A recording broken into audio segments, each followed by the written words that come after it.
Alors, aujourd'hui, nous allons parler de taille. Mais de la taille de quoi? À quoi tu penses?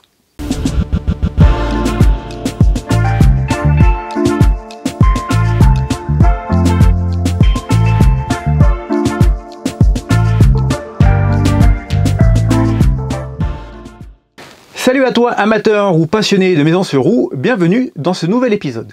Derrière ce titre, un peu racoleur, je le reconnais, nous allons parler d'un sujet fondamental en camping-car, la taille, ou plutôt les tailles. Et tu l'auras compris, ce n'est pas le trio hanche, taille, poitrine, mais bien plutôt longueur, largeur, hauteur de ton camping-car.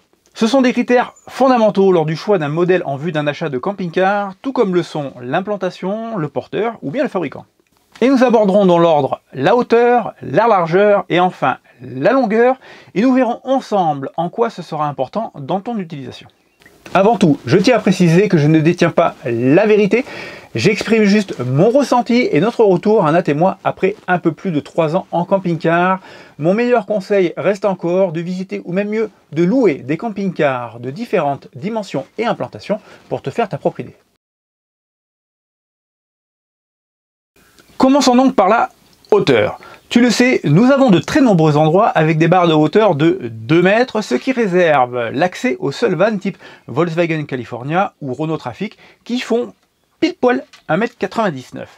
Et bien du coup, tu l'as compris, c'est une question que tu n'auras pas à te poser si tu vas acheter un camping-car. Aucun modèle ne passe sous ces barres de 2 mètres.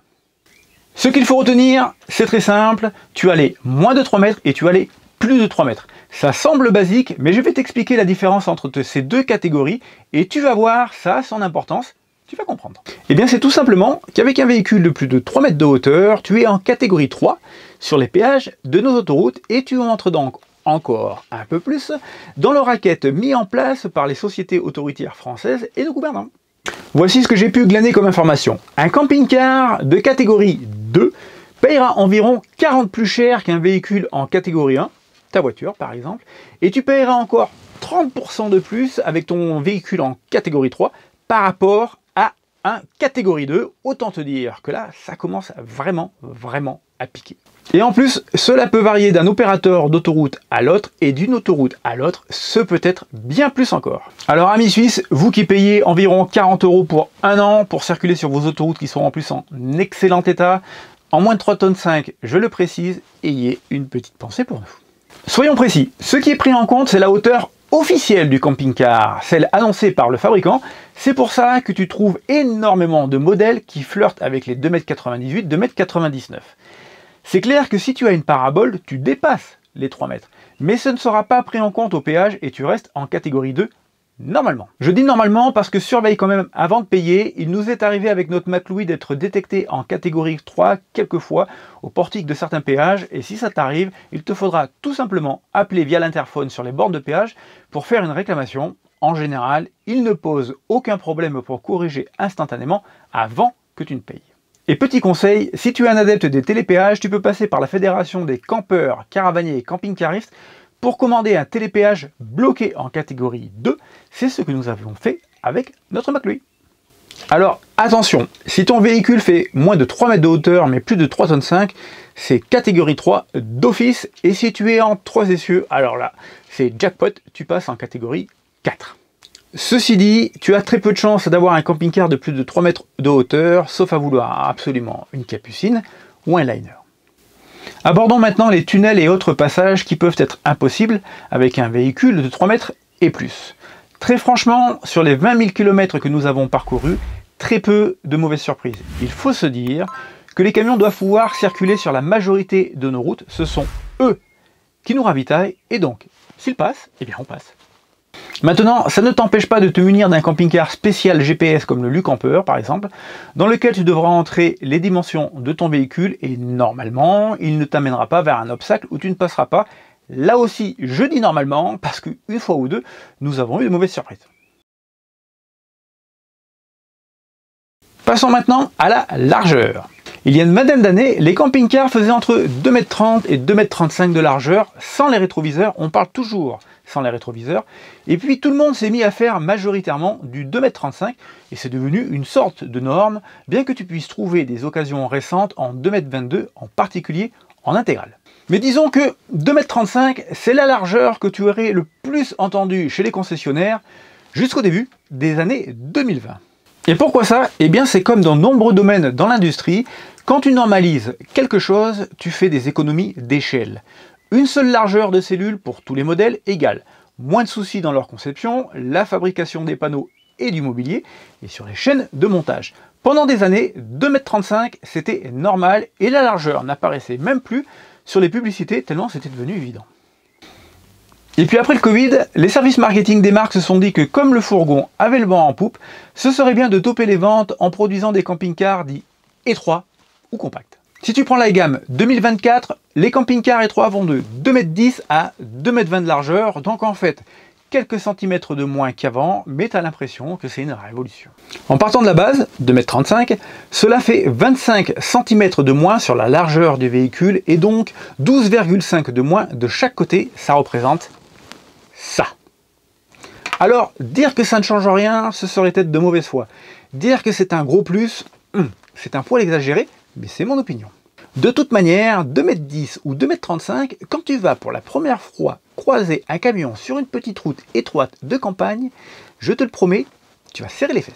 Plus sérieusement, plus tu seras étroit, plus tu vas gagner quand tu vas devoir stationner en ville, tu vas gagner sur les routes étroites pour croiser un autre véhicule ou dans les petits villages, tu vas gagner dans certaines manœuvres, ça c'est clair, et de l'autre côté, tu vas perdre en espace intérieur et pas qu'un peu. Mais même en perdant en espace intérieur, ce sera toujours mieux que dans d'autres véhicules à peine moins larges. Je m'explique. Si tu souhaites acheter un fourgon, je dis bien un fourgon, de 6 mètres de long ou plus, alors passe directement en camping-car. Tu vas énormément gagner en isolation, ça c'est une première chose, et c'est important. Et ensuite, l'espace intérieur d'une cellule carrée de camping-car est beaucoup plus confortable que dans un fourgon où le toit est incurvé. Personnellement, je le dis depuis le début de nos escapades avec Léonard, la largeur de nos camping-cars m'a créé plus de stress sur les routes que la longueur, ça c'est une certitude. Par contre, de là à te dire que je préfère un camping-car plus étroit, c'est clairement non, je reste sur 2,35 m. Et pourquoi? Eh bien parce que les coups de stress en croisant un autre véhicule sont largement compensés par les avantages de l'espace intérieur et à ce niveau, pour moi, il n'y a pas de débat. Les liners, eux, je n'en parle pas, ils sont hors catégorie, ils sont parfois aussi larges que les bus, soit 2,55 m. Et enfin, la longueur, la caractéristique d'un véhicule qui cristallise souvent les discussions, et clairement, c'était celle sur laquelle j'avais à la fois le plus d'inquiétude et de certitude avant notre premier achat.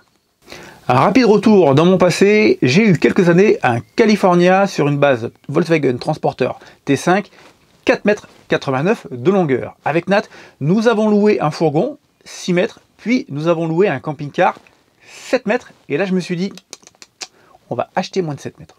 Finalement, notre premier camping-car, notre Maclouis, faisait 7 mètres, notre RX8, là, fait 7 mètres 37, et très clairement, si j'avais eu la place au niveau du portail pour pouvoir passer, nous serions partis sur un RX9 de 7 mètres 89, alors, comme quoi en louant et en ayant des certitudes, seule ton utilisation pourra t'apprendre ce qu'il te faut vraiment. Revenons au sujet. Pour le plus court sur le marché français, j'ai cherché et j'ai trouvé un Wingam de 5,40 m. C'est une marque italienne plutôt premium, très peu distribuée en France. La gamme débute plus habituellement à 5,96 m, mais en fait l'ensemble du marché des moins de 6 mètres débute à 5,99 m, et puis ensuite on va jusqu'à 9 mètres, voire 9,20 m pour les plus longs, qui sont en double essieu, et donc là c'est catégorie 4. Détail important, au-delà de 7,50 m, tu ne trouveras plus que des camping-cars poids lourds. Et autre détail, si tu es un adepte des traversées maritimes, renseigne-toi sur la différence de prix après 7 mètres. Je sais que c'est en partie pour ça que les fabricants construisent à 6,99 m. Les liners, ils vont jusqu'à 12 mètres, mais je n'en parlerai pas. Donc en résumant, tu as un delta d'environ 1,50 m entre les plus courts et les plus longs des camping-cars en moins de 3,5 tonnes, et tu vas jusqu'à 3 mètres lorsque tu es en poids lourd. Avantages et inconvénients. Plus c'est petit, plus c'est manœuvrable, facile à stationner, discret, dans une certaine mesure, tu as moins de routes interdites, en particulier en montagne, tu peux entrer plus facilement dans les villes ou dans les villages, ta charge utile sera supérieure, car le poids à vide de ton véhicule sera plus faible que pour un véhicule plus long, c'est logique, et tu auras un porte-à-faux à l'arrière de ton véhicule réduit. Et à l'inverse, plus c'est petit, moins tu as d'espace pour vivre, logique, pour ranger tes affaires à l'intérieur, de possibilités d'installer des accessoires encombrants, moins de place pour l'apéro avec tes amis, des équipements souvent plus réduits, un frigo plus petit, une seule bouteille de gaz, une salle de bain et des WC qui sont assez souvent dans le même espace et tu as une soute plus réduite. Plus c'est grand, et bien là aussi c'est logique, tu as plus d'espace pour vivre, pour recevoir tes amis, pour ranger tes affaires et installer des accessoires. Les fabricants ont pu installer des équipements plus grands et tu as une salle de bain qui est séparée des WC. Et à l'inverse, plus c'est grand, moins c'est manœuvrable, moins facile à stationner et moins discret. Certains villages et routes te seront interdits. Ça t'exclut d'un plus grand nombre de spots sauvages. Tu auras une charge utile réduite, voire ridicule, à moins de passer en poids lourd. Et tu auras un plus grand porte-à-faux. Voici en résumé ce que je retire de notre expérience, de nos réflexions et de nos visites de dizaines et de dizaines de véhicules. Notre choix, tu le connais, ça a été en novembre dernier de passer sur plus grand en poids lourd pour ne pas avoir de problème de charge utile. Et si nous avions pu, nous aurions pris encore plus grand, mais parce que ça répond à notre utilisation et à notre recul après plus de 3 années de week-end et de vacances en camping-car. Alors, la suite sur la chaîne. J'attends un équipement qui pour moi est indispensable avec notre gros bébé et notre sécurité sur la route. Ce fera l'objet d'une vidéo partenariat.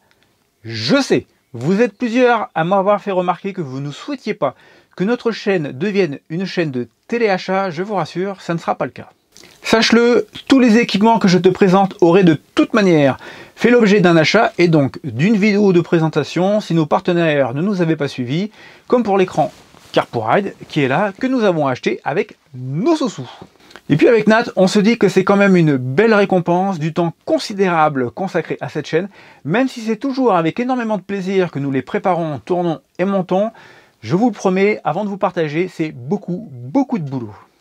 Sinon, la première escapade, nous espérons que ce sera pour le week-end des Pâques. Nat, Léonard et moi, trépignons comme des fous, mais ça dépendra surtout de la météo. Voilà, nous arrivons au terme de cette vidéo. J'espère qu'elle alimentera ta réflexion et t'aidera à mieux décider quelle cabane à roulettes sera le mieux pour toi. Peser le pour et le contre de chacune des caractéristiques des modèles qui te plaisent. Je t'invite bien entendu à nous partager ton expérience de manière constructive en commentaire. Et si ce n'est pas encore le cas, pense à t'abonner. Vous êtes plus de 60% à nous regarder encore sans être abonné. C'est gratuit pour une fois. Alors allez-y, encouragez-nous. Cliquez sur l'abonnement, sur la petite cloche. Et puis on se retrouve bientôt. D'ici là, prends soin de toi. Les beaux jours arrivent enfin. Allez, salut à tous.